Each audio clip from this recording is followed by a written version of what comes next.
خب دوستان، ابتدای رج 97 هستم. توی این مرحله بافت من باید همچین شکلی داشته باشه و روی 4 ضلع کارم این بافت رو پیاده کرده باشم. خب بریم سراغ بافتن رج جدید این ماندالای خیلی قشنگ. البته که فکر میکنم دوربین اونجوری که باید قشنگی این کار رو نشون نمیده. خب میام اینجا تعداد پایه هام رو میشمارم. قاعدتا از این قسمتی که نخ صورتی رنگ من متصل شده تا این گوشه کارم باید 12 تا پایه داشته باشم. ببینید 1 2 3 4 5 و 6. از این برم میشمارم 1 2 3 4 5 و 6. این قسمت وسط رو شروع به بافتش میکنم و اینجا یه نکته رو هم اضافه بکنم. دوستان توی کارهای بزرگ ممکن حالا توی مرحله اشتباه کوچولی پیش بیاد و اینجا تعداد پایه حالا یه دونه کمتر یا یه دونه زیادتر داشته باشیم. این قسمت بافت رو دیگه نیازی نیست همه بافتتون رو بشکافید. خودتون میتونید هندل کنید و در اصل یه جوری در بیارید کارو که بافتتون آسیب نبینه. سوالی هم اگر بود میتونید کامنت کنید. خب من نخ رو اینجا متصل میکنم و 3 تا زنجیره و شروع میکنم این قسمت به بافتن پایه های بلند. تعداد پایه هایی که اینجا لازم دارم 10 تا پایه هستش که 3 تا زنجیره زدم و 9 تا پایه بعدی رو میبافم و بعد تبدیلش میکنم به یک پایه ذرتی به این شکل. ببین عین این بافت رو من اینجا پیاده میکنم و بعدش میام این قسمت کارم. باز تعداد پایه هام رو میشمارم. ببینید 1 2 3 4 5 و 6 و از این سمت هم 1 2 3 4 5 و 6. این وسط هم نخ رو متصل میکنم و عین این بافت رو انجام میدم توی 2 سمت کارم. خب دوستان، من 2 تا پایه ذرتی رو اینجا بافتم. بعد شروع کردم به بافتن قسمت زرد رنگ.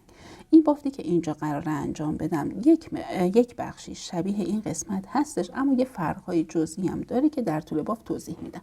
ببینید دیگه من اینجا رو نیازی نبود فیلم بگیرم. دقیقاً مثل این گلبرگ اول اومدم بافتم رو انجام دادم و اگر 6 تا پایه فاصلم رو بشمرم دقیقاً میشه قسمتی که این نخ صورتی رنگ متصل هستش. دوستان اگر شما اینجا گفتم تعداد پایه هاتون حالا یه کمی کمتر یا بیشتر هم هستش، این قسمت رو دیگه رعایت بکنید. حتما باید به این قسمتی وصل بکنید که در اصل نخ صورتی رنگ من الان وصل هستش و بعدش میام اون 3 تا زنجیره فاصله رو میزنم. شروع میکنم به بافتن گلبرگ های بعدی.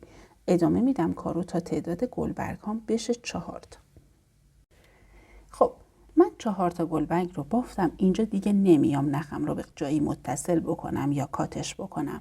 میام شروع میکنم به بافتن این یکی گلبرگ ها. دوستان یه نکته هم خاطرتون باشه که وقتی این 4 تا گلبرگ رو بافتید، برای اینکه بیاید این قسمت رو ببافید دیگه نیازی به زدن این زنجیره ها نیستش. ببینید من بدون اینکه هیچ زنجیره‌ای بزنم شروع میکنم وسط این یکی پایه ذرتی پایه های سوبلم رو میزنم و به همین ترتیب ادامه میدم تا 4 تا پایه هم اینجا بافته باشم. دقت بکنید، بازم میگم اینجا زنجیره نیاز نداره. خب دوستان، من اینجا 4 تا گلبرگ دیگه بافتم. انتهای کارم هم اومدم نخم رو متصل کردم به قسمتی که رنگ صورتی رو وصل کرده بودم و حالا میریم برای بافتن مرحله سوم این رج. ببینید من اومدم اینجا یه مقدار کارو پیش بردم. مرحله سوم هم دقیقاً مثل این بافت هستش با یک فرق‌های جزئی که الان توضیحش رو میدم. وقتی که گلبرگ اول رو بافتم، ببینید گلبرگ اول رو که بافتم میام پایه هام رو میشمارم رو قسمت صورتی رنگ 1 2 3 4 5 و 6 متصلش میکنم به این قسمت. تعداد زنجیره هایی که وسط این گلبرگ ها وجود داره مثل این بخش ها 2 تا زنجیره هستش، اما فرقی که داره این هستش که ببینید من توی این فضای خالی میام 3 تا دونه گلبرگ میبافم. توی این فضا هم 3 تا میبافم. اگر خاطرتون باشه اینجا 2 تا میبافتیم. ببینید 3 تا بافتم و بعد میام توی این فضای پایانی فقط 1 دونه گلبرگ میبافم. یعنی اینجا 7 تا دونه گلبرگ احتیاج هستش و بینشون هم 2 تا زنجیره فراموش نشه. اما وقتی رسیدم به این قسمت دیگه زنجیره نمیزنم. میام مستقیم شروع میکنم به بافتن این بخش با پایه های سوبل. ببینید اینجا هم زنجیره نداشتیم، اینجا هم هیچ زنجیره ای نمیزنم. پایه های این قسمت رو هم اجازه بدید باز من توضیحش رو بدم. خب ببینید من اینجا انجام دادم 3 تا توی این بخش، 3 تا توی این فضا، یه دونه توی این فضا. اومدم قرینش رو اینجا انجام دادم. ببینید حالا اینجا یه دونه، اینجا 3 تا و اینجا 3 تا. این یه دونه یا نزدیک هم قرار گرفتن. وقتی که بافت من به این مرحله رسید، رج 97 من تموم شده. رج 97 3 مرحله داشت دیگه. مرحله اول، مرحله دوم و مرحله سوم. روی 4 گوشه کارم این بافت رو انجام میدم. دوستان ابتدای رنج 98 هستم. برای بافتن این رنج باز هم از رنگی استفاده میکنیم که توی این بخش ها به کار رفته و نحوه بافتن هم خیلی شبیه این قسمت ها هستش، فقط چند تا نکته کوچیک داره که اونها رو توضیح میدم. اما برای بافتنش ببینید دوستان، میام یه دونه حلقه روی قلاب میزنم و بعد میام این گلبرگ اول رو پایه برجسته از رو میبافم. پایه‌ای که میبافم مثل این قسمت های قبلی پایه بلند هستش. بعد که پایه بلند اول رو بافتم میام 1 و 2. ببینید دومین پایه بعدیش قلاب رو میبرم داخل، نخم رو متصل میکنم و میام اینجا برای بافتن بقیه پایه ها. داخل این فضاهای خالی 3 تا پایه میبافم، 3 تا پایه بلند معمولی. و بعدش وقتی که میرسم به این گلبرگ ها 1 پایه بلند برجسته از رو میبافم. باز هم اینجا 3 تا پایه و اینجا 1 پایه بلند برجسته. به همین ترتیب بافت رو ادامه میدم تا برسم به این قسمت وسط بافتم و بیام یه توضیحی رو اضافه کنم. خب دوستان، من این قسمت رو بافت زدم و حالا رسیدم به این پایه های وسط. ببینید من یه توضیح کوچولو در رابطه با تعداد پایه ها بدم. 1 2 3 4 5 و 6. توی 6 تا حلقه‌ای که داشتم من پایه 3 تایی بافتم، پس 6 3 تا میشه 18 تا. بعد 1 2 3 4 5 و 6، 6 تا پایه بلند برجسته بافتم. 18 با 6 میشه 24 تا. پس از اینجا تا اینجا من 24 تا پایه زدم.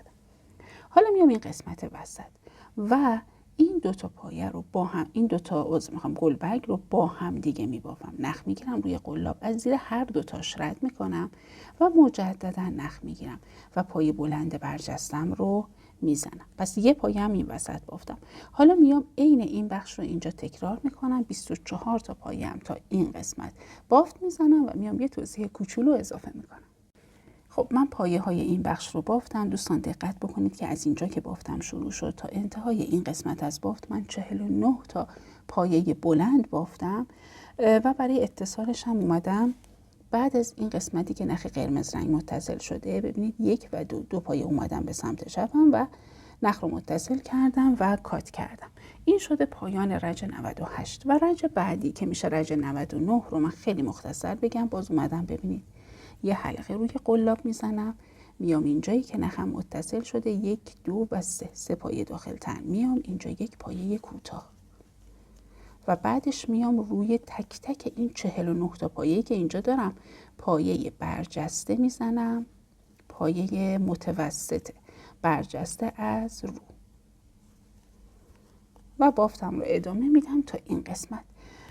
دوستان این بافت دیگه خب چون از قبل تمرین شده اصلا نیازی نیست من براش ویدئو بگیرم، فقط توضیحش رو میدم. وقتی که رسیدم به انتهای رج 99 میام رج 100 رو هم باز از اینجا شروع میکنم بافت میزنم. اجازه بدید نشونتون بدم. ببینید پس اینجا رج 98 99 و 100 رو به همین ترتیب میبافم، عین بافتی که توی این قسمت ها داشتیم. فقط دقت بکنید که تعداد پایه هاتون 49 تا هستش و بعد میریم برای ادامه آموزش.